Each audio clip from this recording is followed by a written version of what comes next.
Hello বন্ধুরা, তো এখানে দেখো আমার রান্না হয়ে গেছে বাঁধাকপি, ডাল, বেগুন ভাজা, ভাত আর এর সাথে হচ্ছে সকালের রুটি। তো এখন বাজে 11টা মতন। তো প্রিয়াংশুকে আনতে আজকে হাজবেন্ড গেছে, তো ও প্রিয়াংশুকে নিয়ে এসে বাজার করে নিয়ে আসবে। তো ততক্ষণে আর কোনো কাজ নেই, আমার স্নান হয়ে গেছে, পুজো হয়ে গেছে। তো এবার আমি বেডশিটগুলো সব পাল্টাবো। আর দেখো কত সুন্দর রোদ চলে এসছে ঘরে। তো মানে শীতকালে মিষ্টি মিষ্টি রোদ যদি ঘরে ঢোকে তাহলে কতটা ভালো লাগে বলো। তো চলো বেডশিটগুলো এখন পাল্টে নিই আর জানালাটা খুলে নিই, কেননা রোদের সাথে না, রোদ আছে, রোদেই ধরো 10টা নাগাদই উঠলো, তো কিন্তু হাওয়া দিচ্ছে প্রচণ্ড, যার জন্য জানলা বন্ধ করে রেখেছি। তবে এবারে খুলবো, জানলা খুললে মানে ফ্রেশ ফ্রেশ হাওয়া ধরো ঘরে ঢোকে, তো ঘরের মানে অ্যাটমসফিয়ারটা ভালো থাকে আর কি, ভেতরের পরিবেশটা ভালো থাকে আর কি। আর যদি সবসময় জানলা বন্ধ করে রাখি তো একদম বদ্ধ বদ্ধ একটা কেমন লাগে। তো সেই জন্য এবারে রোদটা যখন একটু উঠেছে এবারে জানলাটা খুলবো। তো বেডশিটটা আগে চেঞ্জ করে নিই। তো বন্ধুরা, কেমন আছো তোমরা সবাই? আশা করি তোমরা সবাই ভালো আছো, সুস্থ আছো। তো এটা হচ্ছে সোমবারের ব্লগ, আর আজকে হচ্ছে বৃহস্পতিবার ব্লগটা আমি পোস্ট করব তোমাদের কাছে। একটু লেট হয়ে গেল, তো যাই হোক আর কি। তো সঙ্গে থেকো, ভালো লাগলে অবশ্যই লাইক, চ্যানেলটাকে সাবস্ক্রাইব আর শেয়ার করতে একদম ভুলো না। তারপরে দেখো ডাইনিং রুমে চলে এলাম। তো ডাইনিংয়ে সবাই সবসময় বসে সব কিছু করা হয়, টিভি দেখা বলো, টিভি খুব কম দেখা হয়। তো ত্রিনয়ন এখানে বসে বসে পড়ছিল ব্ল্যাঙ্কেটটা নিয়ে। তো এগুলো সব ছড়ানো ছিটানো, ত্রিনয়নও স্নান করতে গেল, তো ভাবলাম হাতের হাত এই জায়গাটাও পরিষ্কার করে দিই। তো মানে সকাল থেকে কবার যে আমার পরিষ্কার হয় এই সোফাটা, এই জায়গাটা, তার ঠিক নেই। তো একটু কিছু হলেই ধরো সোফাতে বসলে পরে মানে কভার টভার কুশন টুশন এদিক ওদিক হয়ে যায়, তো বারবার পরিষ্কার করতে হয় আর কি। তো এটাও একটু গুছিয়ে টুছিয়ে নিলাম, প্রিয়াংশু আসার আগে কাজ ফাজ সব গুছিয়ে নিচ্ছি। আবার হাজব্যান্ড হয়তো মাছ নিয়ে আসবে, মাছ রান্না করতে হবে।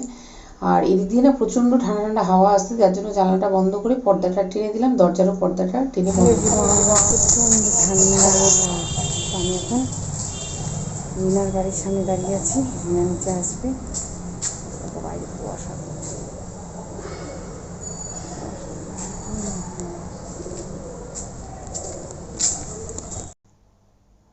তো প্রচণ্ড ঠান্ডা, এখন সন্ধেবেলা, তো রাস্তাঘাটের অবস্থা দেখো, একদম কুয়াশা পড়ে গেছে। তো এবার কলকাতায় প্রচণ্ড ঠান্ডা, এরকম ঠান্ডা অনেক দিন পর। তো বুঝতেই পারছি আমি এখন রিনার বাড়িতে এসেছি একটা জিনিস নিতে। চলে এলাম রিনার কাছ থেকে একটু গুড় নিলাম।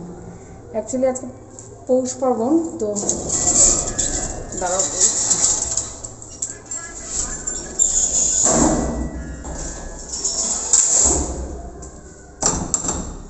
তো এবার দেশের থেকে গুড় এখনও পাঠাইনি। তো একটু পায়েস করবো, সেরকম কোনো কিছু পিঠে করবো না, কেননা আমি অতটা কিছু পারি না। আর পিঠে করলে আমাদের খাওয়ার লোক নেই, কেউ খেতে চায় না, সেই আমাকেই খেতে হয়, খেয়ে খেয়ে মোটা হতে হয়, যার জন্য শুধু পায়েস করবো। তো শীতকালে একটু গুড় না দিয়ে পায়েস করলে ভালো লাগে, তো রিনার কাছে ছিল, একটু নিয়ে এলাম। এটা দিয়ে আর চিনি দিয়ে মিশিয়ে করবো। আর দোকানে তো কিনতেই পাওয়া যায়, আমাদের এখানে দোকানে তো কিনতেই পাওয়া যায়, কিন্তু একটা গুঁড়ো কিন্তু দোকানের গুড় একদম ভালো হয় না। দোকানের গুড় দুধ নষ্ট হয়ে যায়, গুড়ের দুধ নষ্ট হয়ে যায়, দুধ কেটে যায়, একদমই ভালো হয় না। যার জন্য রিনার কাছে ভালো গুড় ছিল, ও এর আগের দিন পায়েস করেছিল এই গুড় দিয়ে, তো দুধ নষ্ট হয়নি, দুধ কাটেনি, ভালো ছিল। তো ওর কাছে একটু ছিল, ওটাই নিয়ে এলাম। আর রিনা যেখান থেকে নিয়েছে, রিনার দাদার কাছ থেকে আমি গুড়ের অর্ডার দিয়ে এলাম, এই আর কি। তো চলো ঘরে চলে এলাম, এবার একটু পায়েস টায়েস বানাই, সন্ধে দেবো। তো তোমাদেরকে আগেই বললাম আজকে সোমবার। তো অনেকে সংক্রান্তিতে করে, অনেকে সংক্রান্তির আগের দিন করে। তো কেউ কেউ রোববার করেছে, আবার কেউ কেউ আজকে করবে। যেমন আমার বাবার বাড়িতে কালকে হয়ে গেছে রবিবার। তো আর হচ্ছে আমার শ্বশুর বাড়িতেও আজকে আর কি, কালকে না আজকে। তো বাবার বাড়িতে পিঠে পুলি মানে একটা বিশাল উৎসব। আগে যখন ঠাকুমা বেঁচে ছিল তখন মানে কত রকমের যে পিঠে হতো, এখনও মা সেম তাই, কত রকমের যে পিঠে করে তার ঠিক নেই। দিদা বাড়িতেও তাই। আর শ্বশুরবাড়িতে অত কেউ পিঠে করতে জানে না, আর পিঠে করতেই হবে তার কোনো মানে নেই। আমার শ্বশুরবাড়িতে কোনো নিয়ম নেই যে পিঠে পুলি করতেই হবে। তবুও ধরো কিছু হলেও একটা করি আমি। এখন করে, বড়দিও নাকি করেছে শুনলাম, বুনু ফোন করেছিল বলল, তো এখন করে। কিন্তু আগে আমার বিয়ের পর থেকে দেখিনি যে কাউকে পিঠে করতে, এই আর কি। আর শেষদির ঘরে শেষদির মা থাকলে তাহলে পিঠে হয়, যেহেতু আমরা বাঙাল, শেষদির মাও বাঙাল, তো আমরা বাঙালরা অনেক পিঠে বানাতে পারি, কিন্তু কিন্তু আমি অতটা পারি না। আর আমার মার কাকিমারা, মামি, দিদা, ঠাকুমা যা পিঠে বানায়, আর এখানকার লোক, কলকাতার লোক দেখি মানে অন্যরকম টাইপের পিঠে বানায়, কিন্তু আমাদের শিলিগুড়ির দিকে পিঠে পুরো অন্যরকম, মানে পুরোই আলাদা, টেস্ট আলাদা, আর মানে একদমই অন্যরকম পিঠে, খুব সুন্দর।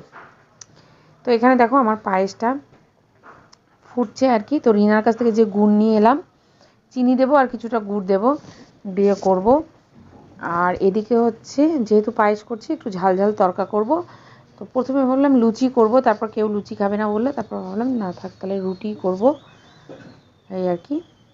তো দেখো তরকাটা হয়ে গেছে, তরকা হয়ে গেছে, এবার ধনেপাতা আর কাসুরি মেথি দিয়ে নামিয়ে নেব, তরকা রেডি। আর শীতকালে যে কোনো রান্নায় ধনেপাতা দিলে দেখবে টেস্টটা খুব সুন্দর হয়। আর এখনও ডিম ফ্রাই করিনি, গরম গরম খাওয়ার সময় ডিম ফ্রাই করে তরকার সাথে মিশিয়ে দেবো।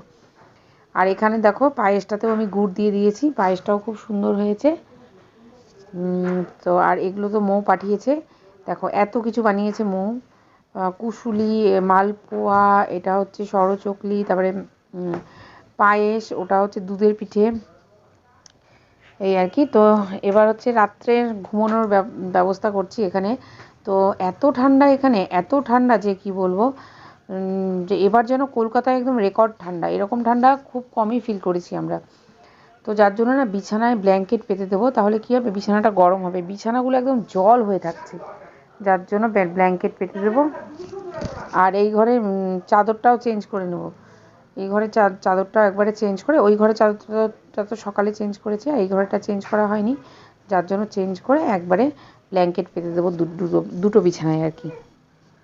তো আমার বাপের বাড়িতে শিলিগুড়িতেও প্রচণ্ড ঠান্ডা পড়ে, আর শ্বশুরবাড়িতে মুর্শিদাবাদেও প্রচণ্ড ঠান্ডা পড়ে। তো আমরা যেহেতু এখানে থাকি, শ্বশুরবাড়িতে খুব কম থাকা হয়, লকডাউনের সময় ছিলাম 2 বছর পর পর শীতকাল ওখানে কাটিয়েছি, তো প্রচণ্ড ঠান্ডা ছিল।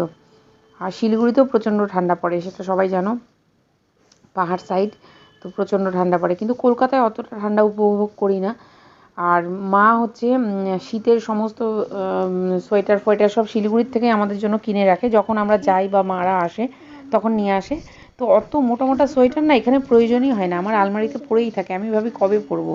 যদি শীতকালে শ্বশুরবাড়িতে যাই তাহলেই পরা হয়, তাছাড়া পরাই হয় না। কিন্তু এবার সব কিছু কাজে লেগে যাচ্ছে, সব মোটা মোটা সোয়েটার। আর আমার হচ্ছে উলের কুর্তিও আছে 4টে, তো সেগুলোকে তুলেই রেখে দিয়েছিলাম, ইউজই হতো না, তো এবার সব ইউজ হবে, এত ঠান্ডা পড়েছে। তো আজকে তো সবে সোমবার, এই সপ্তাহের শেষের দিকে বৃহস্পতিবার নাগাদ বৃষ্টিও হবে, মানে আজকে যেদিন ভিডিওটা তোমাদের সাথে শেয়ার করবো, বৃহস্পতিবার আজকে বৃষ্টি হওয়ারও কথা আছে। তো বৃষ্টি কিন্তু শুরু হয়ে গেছে এখানে, আর ঠান্ডাও জাঁকিয়ে পড়বে। তো সত্যি এত ঠান্ডা পড়েছে, মানে ভাবাই যাচ্ছে না যে কলকাতায় এত ঠান্ডা। তো যাই হোক, শীতকালে কলকাতার লোক শীত খুব কমই অনুভব করে, তো এবার একদম শীতের আনন্দটা খুব মজিয়ে নিচ্ছে একদম, সব কিছুতে শীত উপভোগ বেশ ভালোই করছে, যেহেতু জাঁকিয়ে শীত পড়েছে। তো এদিকে দেখো আজকে আমাদের রাত্রে ডিনারটাও বেশ ভালোই হবে। আমি তো ওইদিকে পায়েস করেছি, তরকা করেছি, মৌ এদিকে এতগুলো পিঠে দিয়েছে, আর এদিকে রিনা কি পাঠিয়েছে দেখো, পাঁপড় ভাজা, বেগুন ভাজা, এটা হচ্ছে একটা মিক্স ভেজ, আর এর নিচে এই বড় বক্সে কি আছে সেটাও তোমাদেরকে দেখাচ্ছি, এতে আছে হলো খিচুড়ি। তো ওদের আজকে সংক্রান্তিতে খিচুড়ি করতে হয় সব সবজি টবজি দিয়ে, তো এগুলো রিনা এক্ষুনি পাঠালো। তো এই এত কিছু দিয়ে আজকে হবে আমাদের ডিনার।